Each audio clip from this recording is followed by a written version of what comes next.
Hey, thanks for checking in on Bathtub, sir, and thank you. We hit 5,000 subs. We did it. I can't believe it. I'm full of gratitude, and yeah, I'm proper hyped about it. We actually hit 5k when I was lucky enough to be on holiday. So the really awesome, surreal moment of waking up, looking at my awesome view from the balcony, and seeing that we hit 5,000 subs. Oh, and it was the stuff dreams are made of. So thank you everyone for making that possible for me. I mean, imagine trying to eat 5,000 chicken nuggets, or having like 5,000 domino pieces all lined up ready to be knocked over. 5,000 is tons. Oh, just a quick disclaimer, I'm not comparing you guys to chicken nuggets or domino pieces, not at all. It's just that if you try and break it down and fathom that number, you could fit tons. What about like 5,000 crayons lined up against each other? You'd go for ages. Again, you're not crayons, you're people. But before we go any further, maybe I'll stop that there. The point of the matter is, thank you so much. I'm sorry this video may have taken a little bit longer than some of you were hoping. As I said, I was lucky enough to be on holiday, and when I got back I had to make videos for the channel, and although I don't want to whack out my tiny violin, but I am a little bit sick right now. I've got a bit of a stuffed up nose and a cough, but I thought, fuck it, you know what, I'm so excited to make this. It's been a long time coming. Let's just get it out of the way, like sniffly nose or not get it out of the way, but let's just do it, because I know I'm going to have a lot of fun. So, seeing as it's just so much fun to keep saying thank you, I'm going to say it some more. I mean, without you guys, this video wouldn't be possible. I was super happy with the response that the initial Q&A video got, because without questions, we wouldn't be here right now. So thank you everyone for taking the time to have a think and ask me a question in the comments or on Twitter. It means a hell of a lot. Also, I want to say, if your question isn't picked in this video, don't take it personally. I'll be honest, I sort of really didn't look at the first run through, I didn't look at the names, I was more looking at the actual questions and the comments themselves to see anything that grabbed my attention and caught my eye. I mean, if we have a lot of fun with this, which I'm sure we will, we probably could do some more in the future. So if you feel like if your question doesn't get picked this time, it's nothing against you at all. I'll ask again if we do it again, and maybe I'll pick you up that time. But I think, without further ado, we'll get started and see what you guys want to know about me. First question we're going to look at is from a Kelly, and they say, if you don't have the confidence to upload videos, what advice would you give? Now, this is a pretty common question for people who are thinking about starting YouTube, and really it's a valid question because YouTube is super daunting. It's very, very daunting. I still struggle with confidence even now. As I mentioned in the Q&A video, that's my first time really sitting in front of the camera and staring at it like this with some weird beady lens staring back at me, and it still rocks me. You don't know how many takes this has taken to get this far already. So confidence is always going to be an issue. Now, I really don't want to give a cliche answer, but this is a case where the cliche answer really is the best one. If I could give you any advice, it really would be just start doing it. Just start making your videos. I mean, if I could take one thing back, if I've got one regret about this YouTube journey so far, is that I would have started way sooner. I'm 27, which is pretty old in YouTube years, really. That's kind of oldish. And if I had my way, I wish I would have started when I was like 22, 21, 20. Obviously, there are some restraints I had back then. I wasn't I was still in full-time education, so I didn't really have the money for a decent rig and all the equipment. Plus, I was doing my studies, and after that, I've done a bit of travelling. So obviously, there's always things that could be in the way. But if you have the means, you don't even need a great sort of setup to get going, I would just start. The more you do it, the more confident you will get, the better you will get. It's so weird hearing your voice for the first time when you listen back. I still get it now, but if you've ever recorded your voice and you hear it back and think, that doesn't sound like me, or I sound like an idiot. You don't, probably, but really just do it. And I mean, if you go way back to my first videos where I've done a Let's Play on a game called Icy, bloody hell, I sound so down in the dumps, I really do. Hey, how's it going? My name is Bathtub, sir, and this is Icy, which stands for Incompetent Cows Eating Yarn, and this is going to be my Let's Play. I sound like nothing in the world would make me happy, but that wasn't the case. I was just really nervous.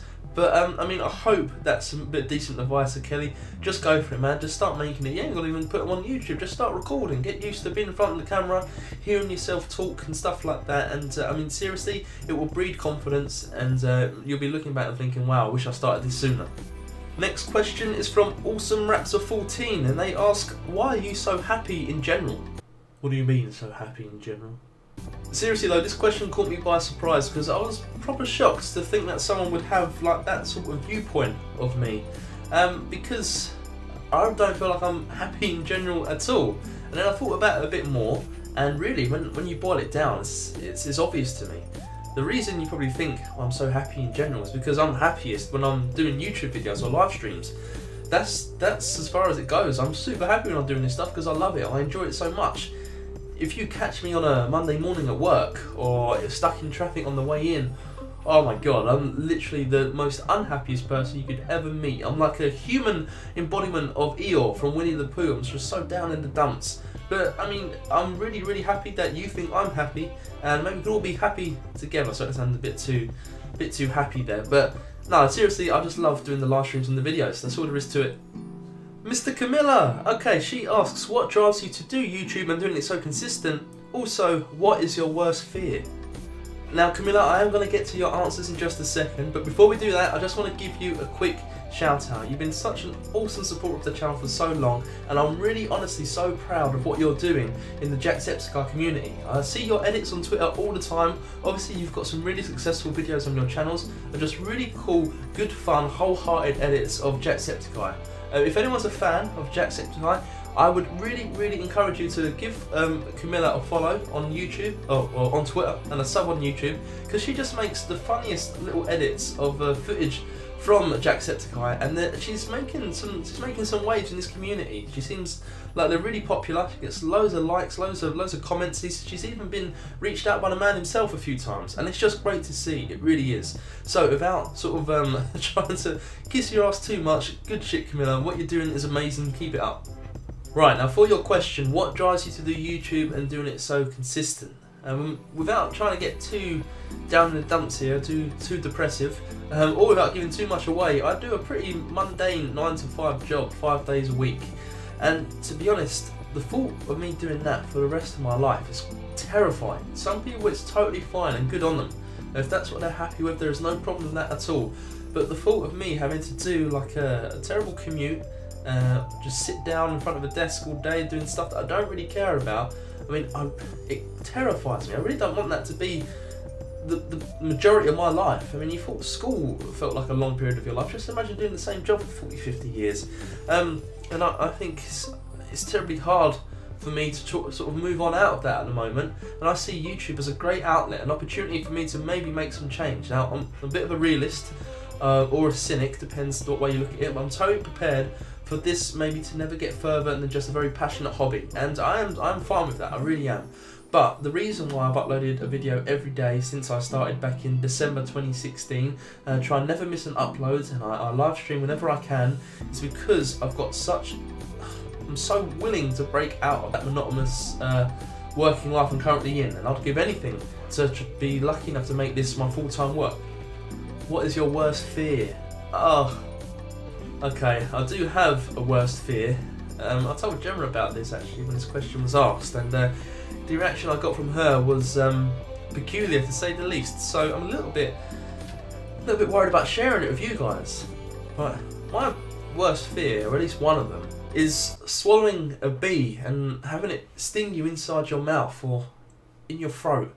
Oh, could you imagine just, I don't know, out having a picnic or just frolicking in the fields somewhere, and you hear the buzz of a bee, and before you know it, maybe you take a yawn, you're lying back, you've just stuffed yourself from the aforementioned picnic. So you open your mouth for a year, and you hear that zzz, oh, and it goes in your mouth. Oh, they go straight down your throat, and the bee, the poor thing's probably panicking. If it was a wasp, then that little bastard would he'd be loving it. Wasps are little dicks. Yeah, maybe a wasp would be worse. The wasp would just start stinging. Oh, and your throat would swell up. It'd be horrible. You wouldn't be able to swallow. You could like just suffocate. Oh, even thinking about it, made my eyes water a little bit through pure terror. Dan Jackson asks, good bot or bad bot? Good bot all day, Dan. Next up is Feed a Goldfish, and they ask quite a few questions, but I've picked 2 out here just to keep it fair across the board. And the first one they ask are, what horror authors do you like besides Stephen King, and do you like weird fiction, for example Lovecraft? And then after that is, are you interested in playing the new Call of Cthulhu game or The Sinking City? Good questions. I know we've spoke about our love for Stephen King and some of the comments on the Vampire series, specifically It, and I do read a lot of Stephen King. But there are other horror authors that I've dipped into as well, namely an author by the name of James Herbert. Now, he wrote a fantastic book called The Rats. It came out in like 1970, 71, 72 or something like that, and it basically, the premise of that book is about London being attacked by killer rats. They are swarms of them in their hundreds and thousands, literally taking over the city, eating people alive like piranhas, but ratty piranhas. I mean, hunting in packs and just gnawing the skin off everyone's bones. It really is terrifying. They say you're never further than, like, I don't know, what is it, like a foot? Further than a foot from a rat or something in London, and it's probably very true. Now, the thought that these rats could take a cannibalistic taste to human flesh, I mean, it really is scary. It might sound silly, like, oh, I'm not scared of a bunch of rats, but man, the way he writes that book is fantastic. I really recommend it. It's a great read. Oh, and I love weird fiction, I really do. Look, my favourite piece is probably, you've probably heard of it, it's very well known. It's called I Have No Mouth But I Must Scream by Harlan Ellison. It is a very disturbing short story. It's probably more grounded in science fiction maybe, but I think it's quite horrific as well. I recommend anyone to read it. It's like readily accessible online. It's super good. It might send shivers down your spine, but the basic premise is an AI has taken over the world and there's only a couple of people left, and this AI just completely messes with them. It's so messed up in ways you wouldn't believe. Like, it bends, it just controls everything in the known universe. It's super messed up, but it's a great read. I really recommend it. Honestly, I haven't read too much Lovecraft. The one that sticks out to me that I have read is another short story called The Shunned House, about a creepy house that a man and his uncle, I think, go and investigate. Every family that's lived in there has ended up disappearing or being murdered, and there's all sort of staple Lovecraft stuff like many-eyed creatures and bubbling acidic floors and stuff like that, just horrible creatures. It was really good, but I do need to read more Lovecraft, so if you've got any recommendations, put them below. I'm definitely always looking to check out new stories. And I suppose that leads nicely on to, will you play Cthulhu, the new Cthulhu game coming out on the 30th of October, I think the release for that is. Honestly, I would love to play it, I really would. But I need to have a little think about how many games I'm playing at one time on the channel. I don't know if I'm oversaturating it. We've got about 4 on the go at the moment. So that means some are only getting like 1 episode a week. I need to have a real think. I'm determined to do a Let's Play series on the new Tomb Raider game, Shadow of the Tomb Raider, because I've recently played through Rise and I thought that was brilliant.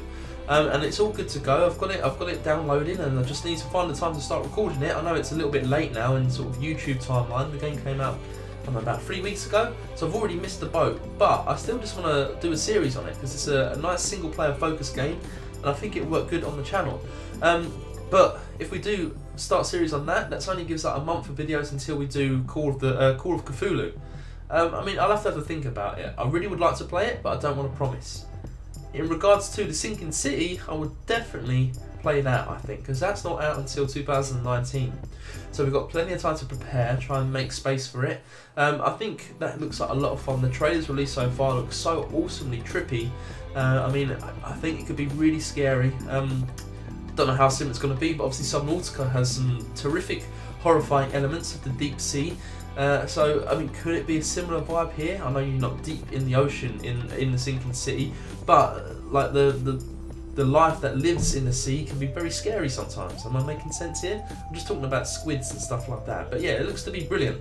So I almost definitely will play The Sinking City.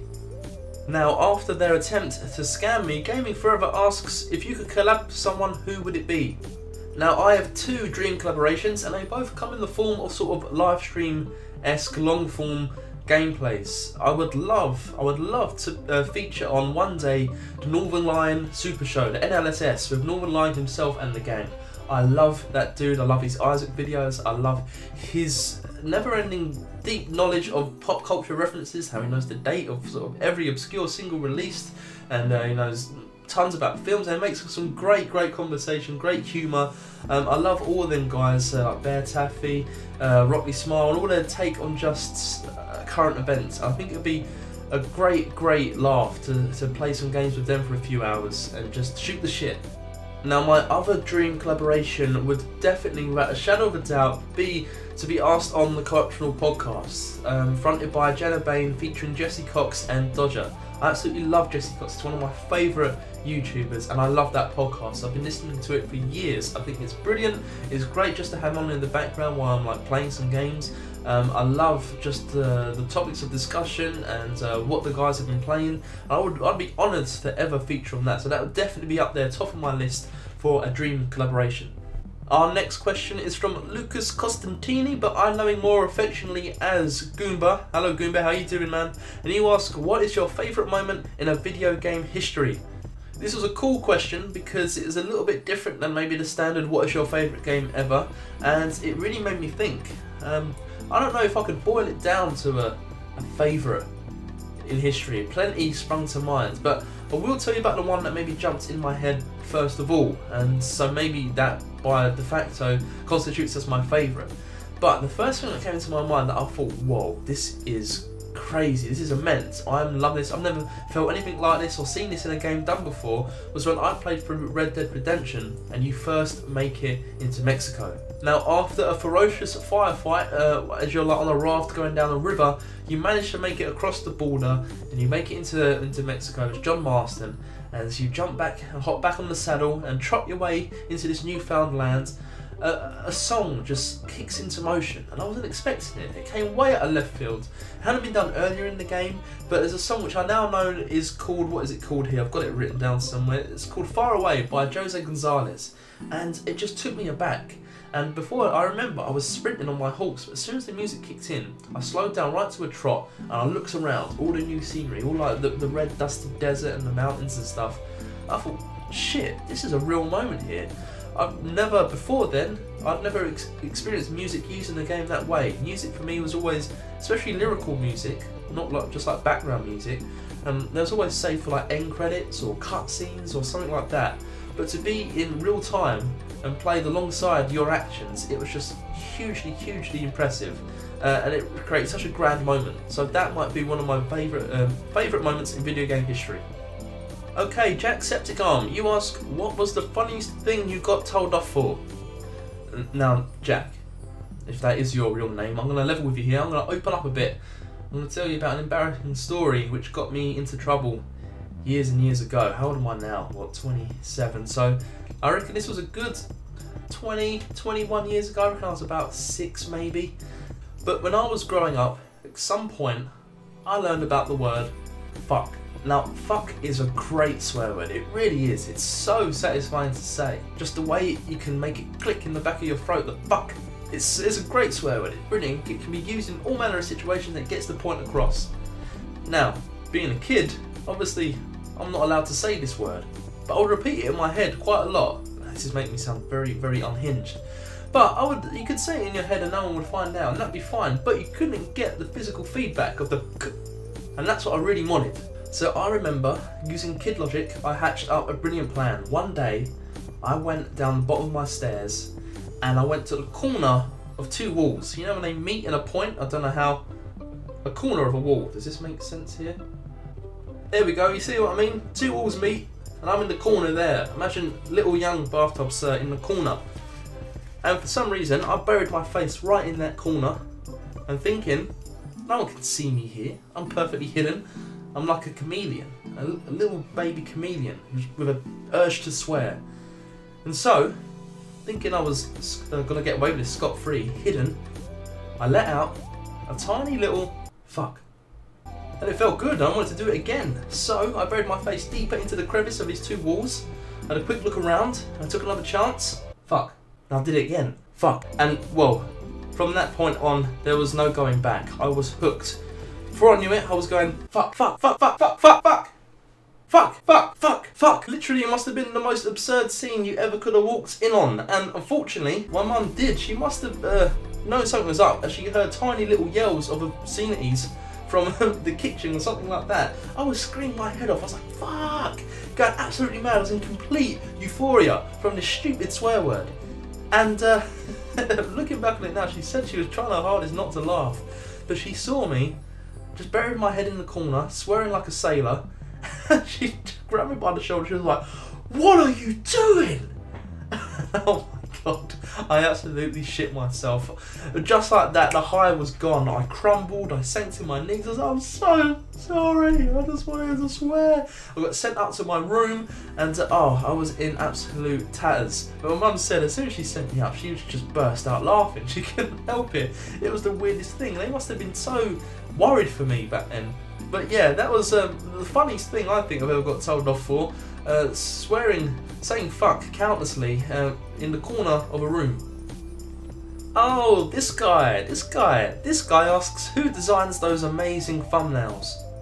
For those who don't know, this guy is Jake. Jake is one of my best friends. We've known each other for years. We've lived with each other at uni. We used to work together. And Jake is the one who designs my awesome thumbnails. Dude, the channel wouldn't, in my opinion, I don't think the channel would do nearly as well without your super amazing thumbnails. They're eye-catching, they're brilliant, they pull in views and clicks, they're so great. So, I mean, I know I thank you a hell of a lot, but maybe I can thank you in front of everyone now. Dude, thank you so much for the thumbnails. The channel would not be the channel it is without them. I can say that 100%. Your talent is crazy good. Which is why, of course, I'm going to do the thing here which makes it seem like I'm a really good guy, but it's not a lot of effort at all. I'm going to give everyone a link to your Instagram. It's JEArts, and that's where people can give you a follow, see your other awesome art firsthand, and I think I can say this, right? But you're always open to a commission or two. If you've got stuff that needs designing, reach out to Jake. He's very professional. He's great, fairly priced, and he's just an all-round awesome dude to work with. Nick Boomin asks, have you ever thought of visiting America? And if so, where would you visit? Thank you for the question, Nick. You're always a cool guy to have in the live streams. I've really appreciated your support over the last months or so. And America, would I ever visit? I definitely would. I've actually been before. When I was about 10 or 11, I went to Florida for a few weeks with my granddad, and it was amazing. I had the best trip ever. However, that's a long time ago now, and I can't remember too much about it. I remember breakfast being a buffet, and I remember absolutely loving Disney World. But I would love to go again. If I was to board down where would I visit, I would really love to check out the New England area. I read a lot of Stephen King, and I don't know if you know, but a lot of these books are set in Maine, the state where he lives. And I think Maine just sounds like a really interesting place, apart from all the science fiction or otherworldly horrors that take place there in the mind of Stephen King. Just Maine in general sounds brilliant. If it's not Maine, maybe Boston. I would love to go to Boston as well. But if I couldn't do them, then I definitely would have to check out New York City. Gemma's been loads of times. She says we have to go together. It'd be an amazing experience, and I totally agree. I definitely want to go. So yeah, I reckon the most likely place when I visit America next will be New York City. Okay. You ask, what was your favourite game to play or record? I like this question, okay. That's a good one. My favourite game to play or record on the channel, I think, was definitely Resident Evil 7. Way back in like January 2017. That was the first how can I put it, like A-lister game I covered. Before then I was doing videos on Isaac. I think I've done a series on Owlboy. But I thought, you know what, I'm going to give like the big games a try. I've tried Resident Evil 7. I found that game superb. I was so immersed in that. And I think it made for some great videos. Because when I'm really immersed, I think it makes for great viewing, in my opinion. I'm not trying to blow my own trumpet here, but I really had fun with like being stealthy, trying to hide from the Baker family, or then blowing their heads off of them horrible mutant creatures. Yeah, I had a lot of fun doing that, and it's a genre I never really tackled. Horror was like, no way, I don't go near that. But I broke some new ground with that personally. If I was to offer up another game, it would probably be The Evil Within 2. Much for the same reasons. I got super immersed at some points of The Evil Within 2.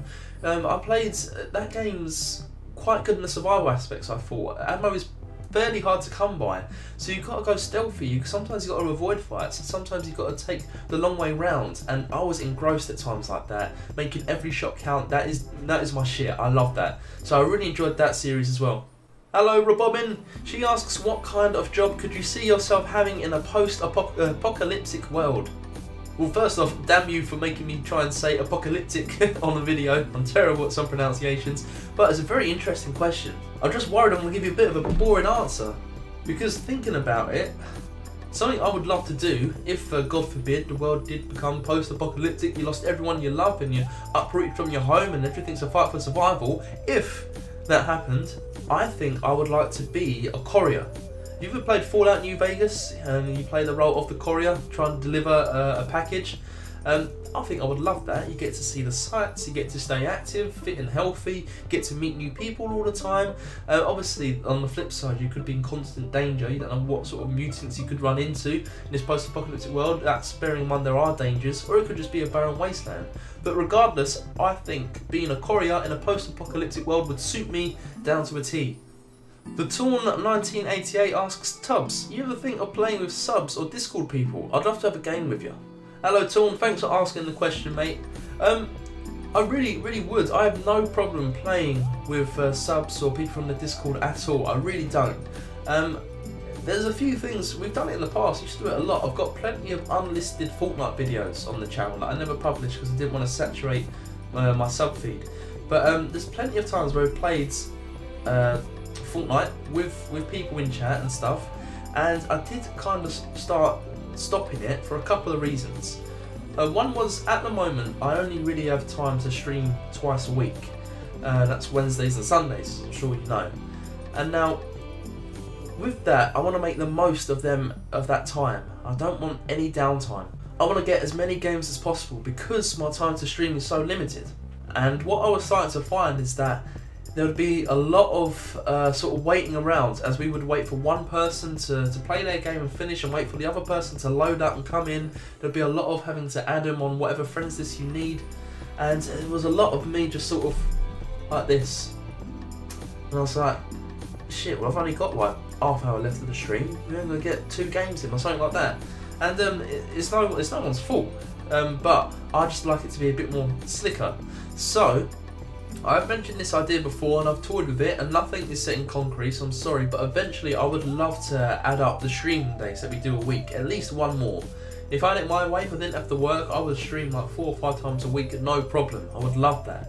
But I would dedicate one day to just streaming with subs or Discord people. That'd be the whole stream. We'll play multiplayer games, be it Fortnite, Call of Duty, Battlefield, whatever, and the whole stream would just be with people, because then we wouldn't have to worry about time or anything like that.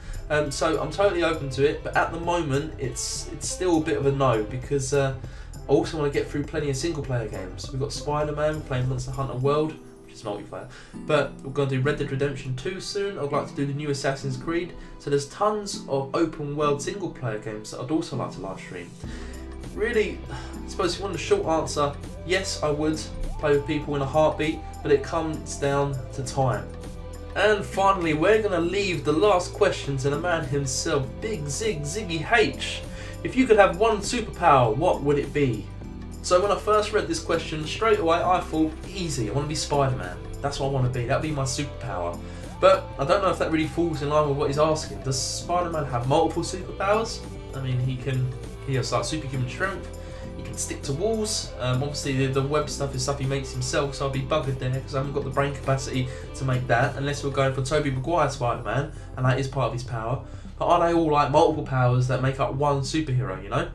So I thought, if we can try and answer it a bit more critically, I would love to have the power of teleportation, but I don't have to have been to that place before. I can just teleport wherever I want. If you've ever seen the film Jumper, a bit like that, he can just immediately teleport to Rome or anything like that, or straight into a bank vault. I don't want to have to, sometimes the teleportation, if you're reading fiction, they have to know what the place is like, they have to visualise it before. I don't want to think, I just want to teleport. Now, granted, I may use that for some nefarious things. I would need to get a little bit of a start up in life if I had that power. So I may, actually maybe I'll try and do it vigilante-ish. Maybe I would teleport straight to an illegal like a poker game run by the mafia, but high stakes and even higher loss punishments. You know what I mean, them really dodgy ones you see in The Sopranos, the backdoor gambling stuff. I'll just teleport to one of them, just take all their cash and get the fuck out of there. And then I've got a bunch of money, I haven't robbed innocent people, I've just robbed criminals, and then I can go do what I want to do. This is really making me sound like a piece of shit, isn't it? If that's what I'll do with my superpower. I mean, obviously I'd use it for good as well. I'd make sure I was never late to work or anything like that. But yeah, that's what my superpower would be, instant teleportation. And that's it, that's the last question we're going to look at. This was a lot of fun, I enjoyed this. I'm going to have to edit out countless sniffs and sneezes I did, but it was all worth it. I really enjoy just talking with you guys there. When I say you guys, I mean the Logitech webcam. But yeah, it was a lot of fun. I hope you guys enjoy watching this. I hope it's successful. I hope it's good enough that we can do another one in the future at some point. But I mean, to summarise this, thank you so much again for 5,000 subs. We're really doing well. I enjoy doing this every day. I love live streaming. I love making the Let's Play videos. It's such a great outlet for me, and it means a lot that you people come and hang out and enjoy it as well. So I would love to hear your feedback on this, and just please keep doing what you're doing, supporting me in every way you do. Leave a like. If you've got any friends you think might enjoy the channel, let them know. Tell them to drop a sub, and of course, you know, I'll speak to them in live streams if they come along. But once again, thank you so much. Have a great rest of your day. Have a great whatever you're doing, and I will see you soon. Alright, see you. Thanks for 3,000 subs.